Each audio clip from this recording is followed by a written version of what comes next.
오늘 오전 손흥민과 황희찬이 같은 비행기를 타고 아부다비로 날아갔습니다.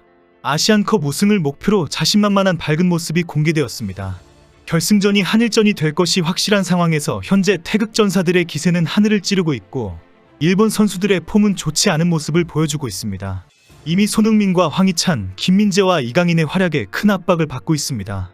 방금 올라온 손흥민의 아부다비 도착 모습도 SNS에서 화제가 되고 있습니다.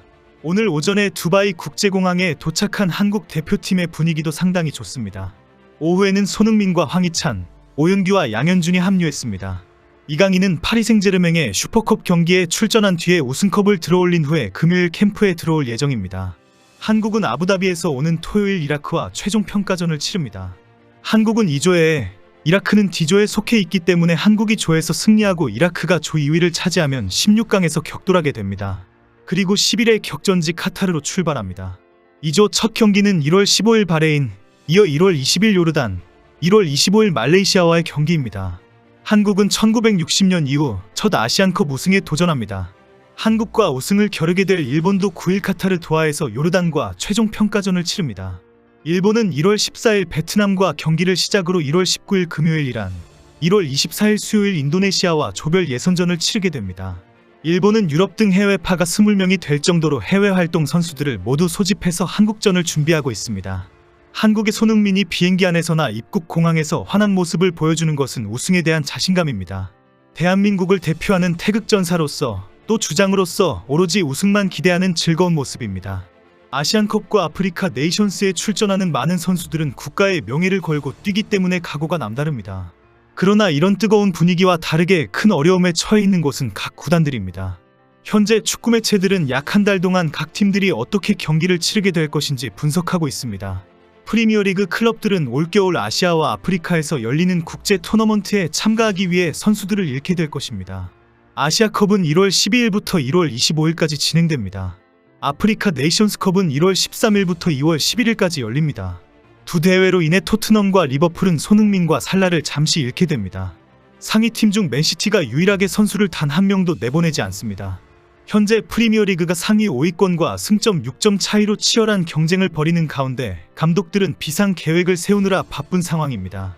맨시티는 라이벌 팀들이 아프리카 네이션스컵과 아시아컵에서 주요 선수들을 잃을 위기에 처해 있기 때문에 1월에 리그 경쟁에서 우위를 노리고 있습니다. 현재 맨시티는 단 한 명도 코트디부아르와 카타르에 보내지 않는다라며 큰 기대를 걸고 있습니다.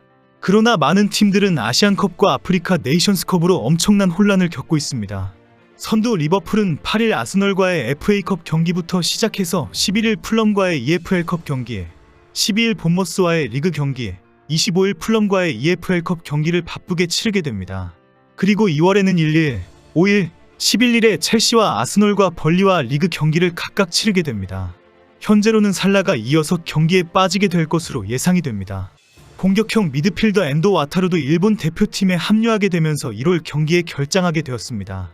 월요일 뉴캐슬을 상대로 승리한 후 아스톤빌라를 승점 3점 차로 앞서고 있는 리버풀은 컵대회 경기에 리그 경기까지 몰리면서 큰 어려움을 겪게 될 것으로 우려하고 있습니다. 이번 시즌 프리미어리그에서 14골로 엘링 홀란드와 동률을 이룬 공동득점자인 살라에게 작별을 고할 예정이다. 현재 리그 2위로 깜짝 활약을 펼치고 있는 아스톤빌라는 미드필더 베르트랑 트라오레를 자국 부르키나파소에 빼앗기게 됩니다. 4위 아스널은 이집트의 모하메드 엘레니와 일본의 토미야스 타케이로가 결장하게 되었습니다. 토트넘은 팀 내 최고의 파워 선수인 주장 손흥민이 한국의 아시안컵 우승을 위해 2월 10일 결승전까지 빠지게 됩니다. 그리고 미드필더 이 비수마는 말리, 파페사르는 세네갈의 일원으로 네이션스컵에 잃게 됩니다. 6위를 달리고 있는 웨스트햄은 가나의 핵심 미드필더 모하메드 쿠두스의 결장으로 어려움을 겪게 될 전망입니다. 메뉴는 카메룬의 안드레 오나나, 모로코의 소피난 암라바트를 잃게 됩니다. 노팅엄 포레스는 코트디부아르 트리오 세르주 오리에, 윌리 볼리, 이브라임 상가레를 포함해 앞으로 몇 주 동안 6명의 선수 없이 경기를 치를 준비를 하고 있습니다. 브렌트포드는 이란의 미드필더 사만 고도스, 나이지리아의 프랭크 오니에카, 콩고의 공격수 요한 위사가 결장합니다. 프리미어리그는 이번 주말 FA컵 3라운드를 앞두고 잠시 숨을 돌리고 모든 클럽은 다음 주말 겨울 휴식기에 두 경기 중 한 경기를 치릅니다. 그때쯤이면 AFCON과 아시안컵의 조별리그가 사실상 끝나기 때문에 일부 선수들은 복귀할 수도 있습니다.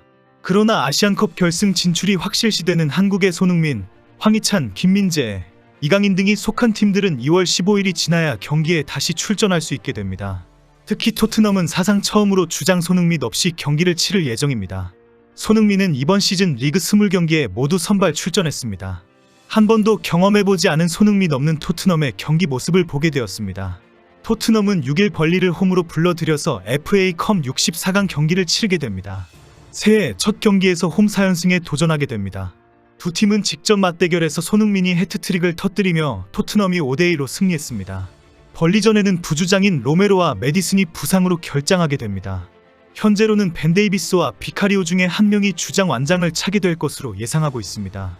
손흥민의 부재 속에 시즌 7골 3도움의 히샬리송과 5골 2도움의 클루셉스키가 득점을 터뜨려야 합니다. 이에 반해 벌리는 손흥민이 없는 토트넘을 한번 이겨보자라는 기대를 하고 있습니다. 직전 맞대결에서 득점을 터뜨렸던 손흥민과 메디슨, 로메로가 모두 빠지기 때문에 수비진들이 충분히 토트넘의 공세를 막을 것이라고 자신하고 있습니다. FA컵은 무승부를 기록할 경우 재경기를 치러야 하는 만큼 양팀 모두 승부를 결판짓기 위해 치열한 경기를 펼칠 것으로 예상됩니다. 이런 복잡한 상황에 각 팀들은 겨울 이적 시장에 발빠르게 움직이고 있습니다. 토트넘의 이적 협상도 계속 공개되고 있습니다. 토트넘의 1월 겨울 이적 시장에는 제노아의 드라구신이 가장 먼저 사인을 할 것으로 알려졌습니다. 그동안 협상해오던 니스의 센터백 장 클레어 토디보와의 토트넘 이적은 완전히 물 건너 간 것으로 밝혀졌습니다. 니스가 토디보 판매를 원치 않는다고 강력하게 주장했기 때문입니다. 짠돌이 토트넘도 5,200만 파운드, 약 856억 원의 이적료를 더 올리면서 협상을 이어갈 여지가 전혀 없습니다. 결국 토디보는 니스의 구단주인 짐 레클리프의 의도대로 메뉴에 팔려갈 것이라는 전망이 나오고 있습니다. 현재 토트넘은 2,500만 유로, 약 358억 원을 지불하고 제노아의 드라구신과의 계약에 성공했다고 알려지고 있습니다. 제노아가 3천만 유로를 원하고 있지만 이미 선수와 세부 계약에 합의했기 때문에 영입에는 문제가 되지 않을 것입니다. 현재 토트넘은 한 푼이라도 아끼는 밀당을 계속하고 있지만 의도대로 계약이 마무리시킬 자신을 드러내고 있습니다. 2002년생 루마니아 미남 센터백 드라구신은 이제 21세 어린 선수이지만 올 시즌 세리에의 17차례 전 경기를 선발 풀타임으로 소화하는 등 제노아 핵심 수비수로 활약 중입니다. 그의 활약상에 대해 축구 통계 매체 스코카는 드라구신은 이번 시즌 세리에의 수비수들 중 공중볼 경합에서 53회라는 가장 많은 승리를 거뒀다. 그리고 그는 지금까지 드리블 돌파를 단 한 번만 허용했다라고 설명했습니다. 한국 대표팀의 아시안컵 활약뿐 아니라 손흥민 부재의 토트넘 경기도 볼만할 것으로 예상됩니다. 새로운 선수들이 계속 들어오면서 다른 협력 시스템이 전개될 것입니다.